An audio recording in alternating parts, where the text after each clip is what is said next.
जो आपकी जींद जिले के अंदर उचाना, सफीरों और नरवाना 3 हलकों के बड़े अच्छे कार्यक्रम हुए हैं। जहां जहां भी गए हैं युवा जोड़ो और सैकड़ों युवाओं ने मोटरसाइकिलों पर, ट्रैक्टरों में बड़े जोश उत्साह के साथ स्वागत किया। आपने अभी यहां भी देखा होगा काड़वा में कितना बढ़िया प्रोग्राम हुआ।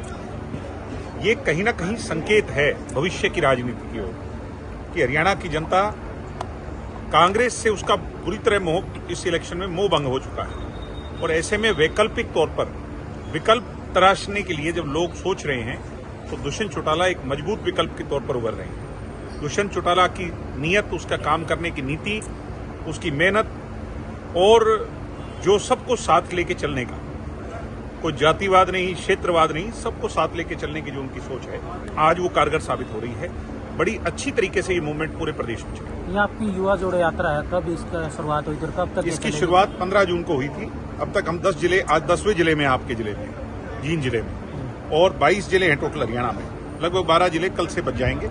हमें उम्मीद है कि हम अगस्त के बीच मिड तक, क्योंकि अभी तो सावन का महीना चल रहा है, कावड़ पे लोग निकल जाएंगे। अब ज्यादातर लोग तो जा भी लिए, इसलिए अब हम इसको होल्ड देंगे 10 एक दिन का, फिर उसके बाद दोबारा शुरू करेंगे। गठबंधन के बाद कहाँ मानते सरकार कहाँ डगमगाई हुई है? गठबंधन के बाद जो सरकार चली हुई है, क्या हाँ आपको लगता है भी बैलेंस सरकार का ये बिगड़ा हुआ है? भाई ये सरकार आज बुरा हाल है। दुष्यंत जी जब तक थे तो लोगों के काम हो रहे थे, कोई सुनवाई करने वाला चंडीगढ़ में बैठा था।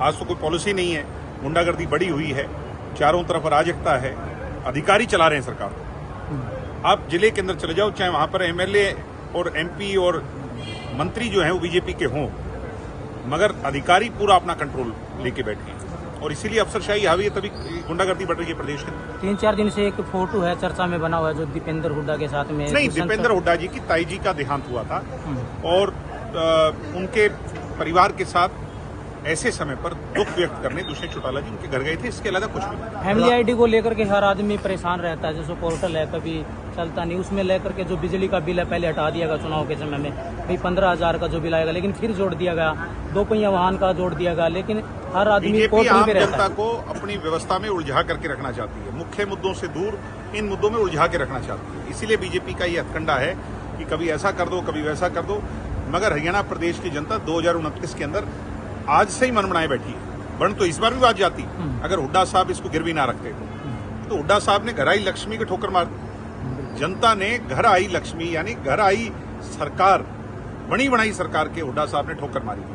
जो आपने संबोधन में भी कहा, क्या 100 रुपए का तेल देना कोटे में जो दिया जा रहा है? मैं कह रहा हूँ कि इतना अनियमितता है, इतनी महंगाई हो गई और हर तरीके से लूट रही है।